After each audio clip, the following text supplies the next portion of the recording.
Hoje nós vamos falar de um assunto interessante: o poder da palavra. O poder da palavra fica mais evidente nas pessoas que o reconhecem e sabem utilizá-lo com boas intenções e bons sentimentos. Basta ter amadurecimento e a gente vai se despir daqueles bloqueios, que a gente tem em prol do desenvolvimento de relacionamentos mais saudáveis, É o que nós precisamos, gente. Relacionamentos mais saudáveis.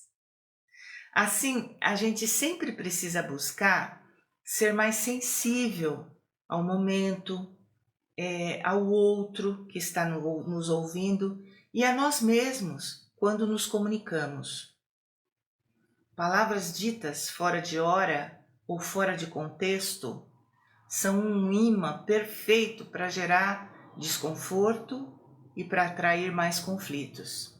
Utilizando a nossa inteligência emocional, nós vamos saber quando precisamos nos manifestar, prestando atenção, Vamos sair, prestando atenção no que está acontecendo à nossa volta. Isso chama-se inteligência emocional, tá? A gente vai perceber quando é que a gente precisa se manifestar ou quando a gente precisa ficar em completo silêncio.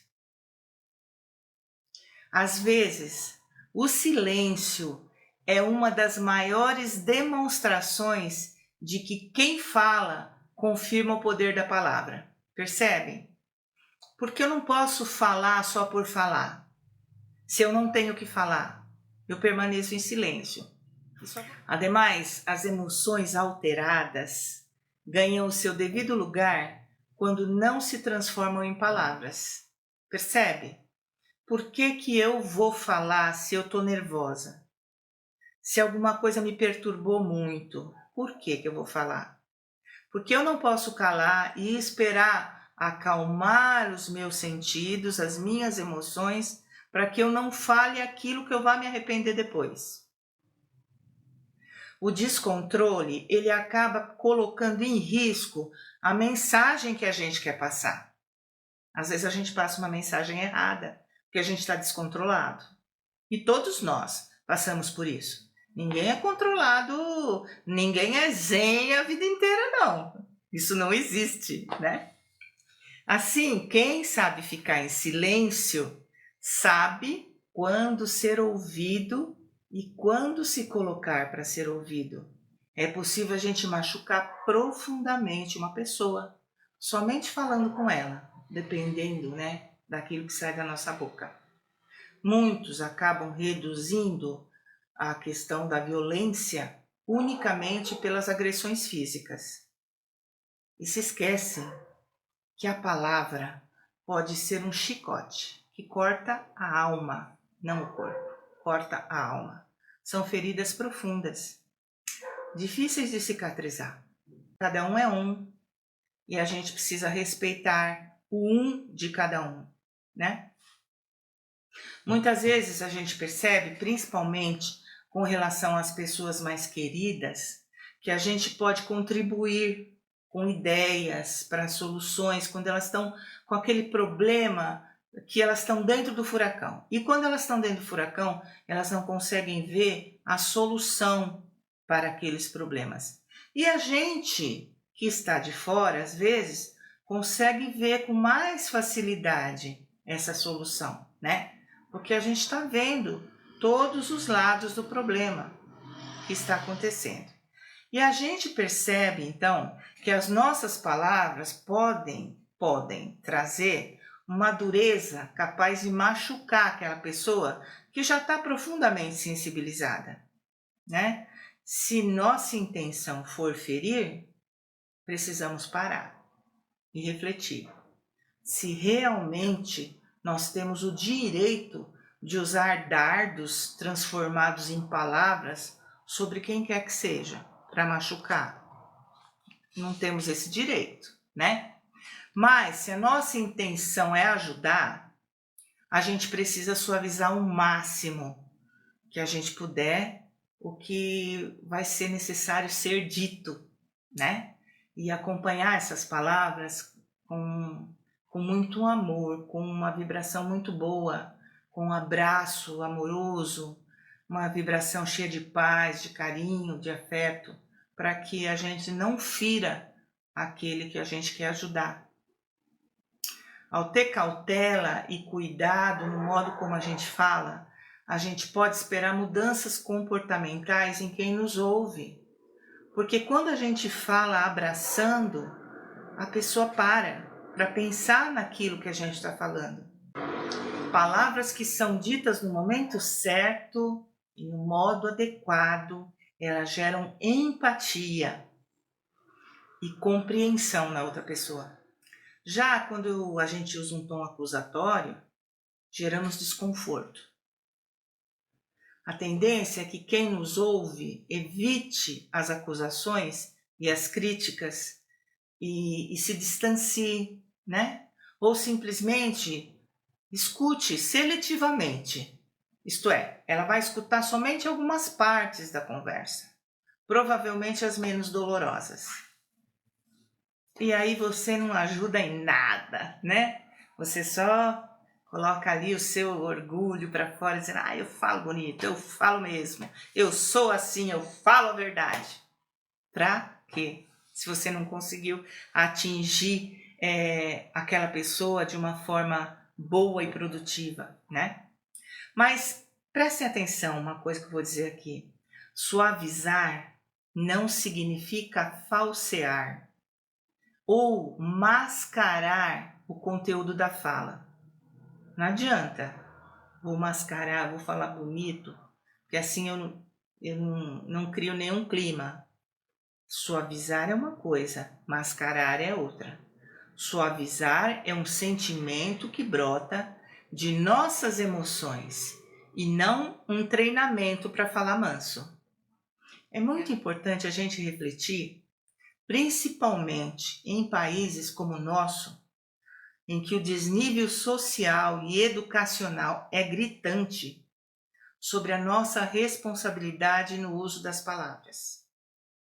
A defesa dos menos favorecidos, dos injustiçados e dos que sofrem preconceitos de todas as ordens é obrigação daqueles que tiveram melhores oportunidades. A gente precisa se cobrar de defender os que têm menos. Usar o poder das palavras em favor da justiça, em favor dos oprimidos, é uma das melhores formas de a gente lutar pela transformação desse mundo em um lugar de regeneração. Estamos vivendo tempos estranhos. A tecnologia, que nos pegou no meio do caminho dessa encarnação, tem nos deixado fascinados, né?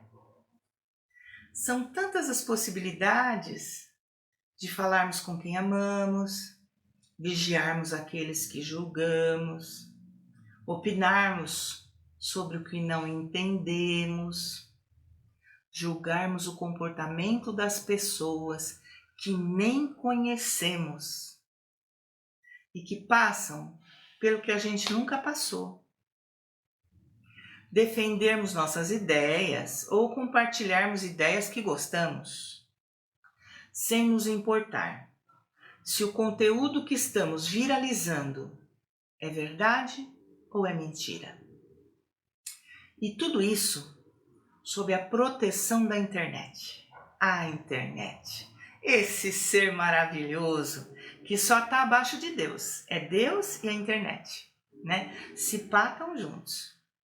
Essa ferramenta que diz assim para nós: sim, publique tudo o que você quiser, sem filtro, sem consciência, sem moralidade, sem amor.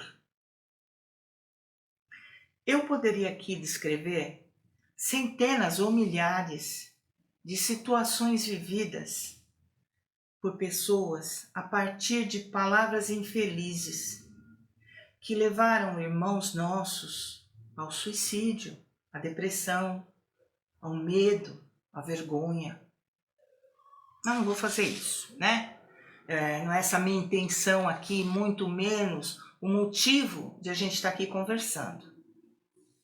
Mas uma frase não sai do meu pensamento. A frase é a seguinte: a pedra atirada não volta para as nossas mãos. Tenho feito alguns exercícios que eu gostaria de dividir com vocês, com relação aos meus defeitos. Primeiro, dividir conhecimentos, informações úteis, momentos de alegria, brincadeiras que não atinjam ou ofendam ninguém, tá ok, posso fazer. Agora, dividir todo e qualquer fato que ocorra comigo é o mesmo que falar da minha vida íntima com o público em geral, né? Abrir a porta da minha casa interior para que entrem todos que quiserem. Nós contamos nos dedos, às vezes a gente conta assim, né? Porque esse aqui, graças a Deus, não está dando mais. Nós contamos nos dedos os amigos que participam da nossa vida. E percebam, isso já é o suficiente, né? Quando temos problemas e tal, já é o suficiente, os amigos que temos. Então, não precisamos dividir a nossa vida com o mundo, né? É desnecessário. Segunda coisa, mesmo que as palavras me cocem para fazer comentários sobre postagem de outras pessoas, eu sempre paro e me pergunto: vai ofender? Vai magoar alguém? Eu entendo desse assunto? Meu comentário vai acrescentar alguma coisa? Eu tenho a leveza de participar dessa conversa sem que as minhas palavras pesem negativamente? Normalmente eu desisto do comentário, né? Terceiro, e sobre compartilhar informações que eu recebo de outras pessoas. Isso é muito bom. Essa lição eu já aprendi, já passei muita vergonha, mas aprendi. Para evitar constrangimento, sempre é necessário a gente verificar a veracidade das informações que a gente está compartilhando. Quando você compartilha uma notícia falsa, passa a fazer parte daquele grupo de espíritos inferiores que estão na missão de destruir, de denegrir, de criar o caos. Puxa vida, né? Que desserviço, né? Já fiz isso, viu, gente? Mas aprendi. Nossas palavras, elas não pensam por si só. Elas são uma aquisição nossa, abençoada pelo nosso Pai, para que a gente pudesse nos relacionar com o nosso próximo. E a primeira impressão que temos uns dos outros é aquilo que dizemos, né? Com elas nós fazemos amigos eternos. E com elas nós fazemos inimigos duradouros, não eternos. Porque inimigos nunca são eternos. Um dia vamos nos reconciliar, mas são duradouros e desnecessários. Que Jesus esteja em cada coração. Que Deus abençoe os seus lares, suas vidas, os seus afazeres. Tenham uma ótima semana. Fiquem com Deus e até a próxima.